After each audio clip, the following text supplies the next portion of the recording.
In this video, we're going to talk about what the work week is. So the Fair Labor Standards Act defines this as a period of 168 hours during 7 consecutive 24-hour periods. At least they were clear with us about the time frame that's involved with this, but basically 24 hours and 7 of those is considered 168 hours. So if you're curious of the math, that's where it comes from. They could have just said it's 7 calendar days, but again, they're a lot more clear, which I appreciate in this instance. Now, the work week may begin any day and hour of the week, and it must be established by you. If you're not sure what it is, I think it's time you sit down and determine when that needs to be.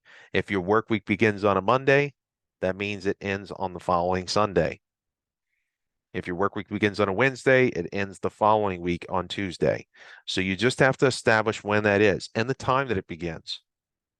Now remember, each work week stands alone and cannot be averaged. So for purposes of calculating overtime, each work week is by itself.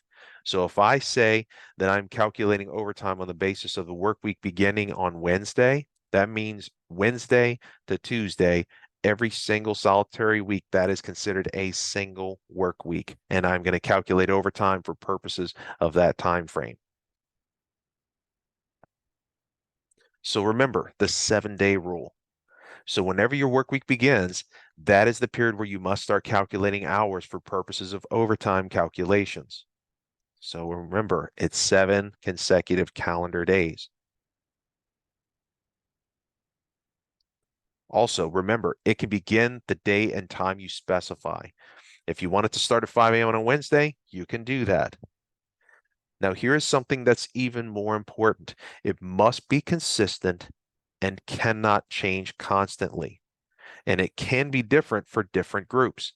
The Fair Labor Standards Act gives you the autonomy and discretion to decide if it's different for different groups. So if you're calculating overtime different for your tipped employees than you are your managers and your kitchen staff, you can do that. You just have to be very clear with them of when the work week begins, day and time, and when it ends, day and time. As long as your employees understand this, and as long as you are consistent, meaning you are doing this on a go-forward basis, you're not changing it every single week. You cannot change your work week to avoid overtime payments. By doing that, you will be violating the law. So please remember, you can specify the day and time, but you must be consistent and you cannot change it constantly. So here's one example. This employer begins their work week on a Monday. That means it ends on the Sunday. So this employee works these hours. Under the days, you can see 8.5, 8.10, 7.5, 7.9, 8.25, and they don't work any hours on Saturday and Sunday.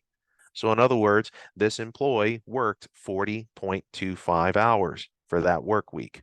So that's how you calculate the work week hours for this example.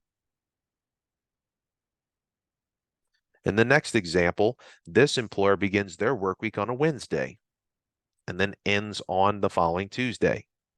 As you can see, this employee works Wednesday, Thursday, Friday, Saturday, does not work Sunday, and works Monday and Tuesday. So this employee would be paid overtime because their total hours for that work week are 43.05. So remember, you get to establish the work week, the day and the time it begins. And yes, it can be different for different groups. But we specify, and I would encourage you to specify the differences between the two and why you're treating them different, and be consistent. Do not change this constantly. When you stick with it, it's for the long run. The government's not clear on what the long run is, but I could say you need to think of that on a permanent basis. Unless for some reason business needs arise where you recognize after 3 years that you're always getting overtime because of this, yes, you can make those decisions to change it, but you must be consistent.